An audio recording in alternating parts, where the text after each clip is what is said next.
Poor visibility ang nararanasan ng mga technical diver ng Philippine Coast Guard sa isinasagawang search and retrieval operation sa Taal Lake. Sa underwater video na ito na ibinahagi ng PCG, makikita na kahit may malakas na flashlight na, ay hirap pa rin maaninag kung ano ang nasa ilalim ng lawa, kung kaya't kinakailangan pa nila itong kapain. Yes, and may underwater current din yan, no? Yung area na yun. Ang Taal Lake ay very challenging na area para magkakanda ka ng diving operations. Naglalagay tayo ng buoy, no? Ng flotation device para mamarkahan natin and yung mga divers hindi ka ma-disorient sa bottom to locate again those things na nakapa mo doon.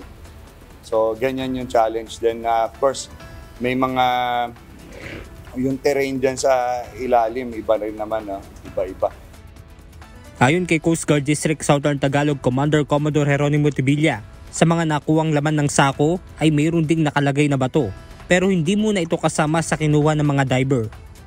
May ano siya kasi yung itong nakuha natin, may sort of sinker, may pabigat, stones din, bato. Yes, minarkahan na lang, at kasi nakita nyo kanina tagal nung pag-howl nung tropa natin and medyo dinadrag nila para mas may puwersa paangat.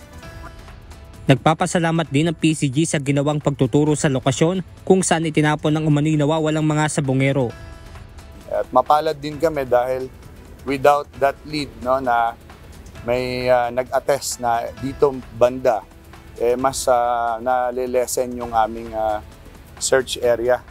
Kasi before, lang siya, straight on, general, na tinapon sa Taal Lake. So, malaki yan.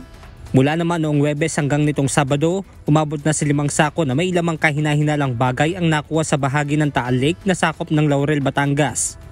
Samantala, sinabi naman ni Laurel, Batangas Mayor Lyndon Bruce na apektado na rin ng isyu ng missing sabongero ang kabuhayan ng mga mangingisda sa Taal Lake. Mula sa dating 10 bangkang pumapalaot, sa ngayon ay 2 na lang.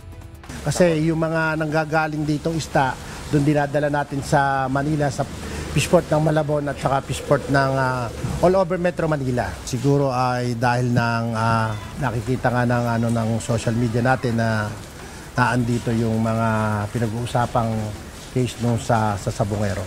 Sinabi pa ng alkalde na nakahanda silang tumulong kung ano man ang kakailanganin ng mga otoridad na kasama sa paghahanap ng missing sabongero. Benedict Samson, UNTV News and Rescue. Diyos ang aming sandigan, serbisyo publiko ang aming pinahahalagahan.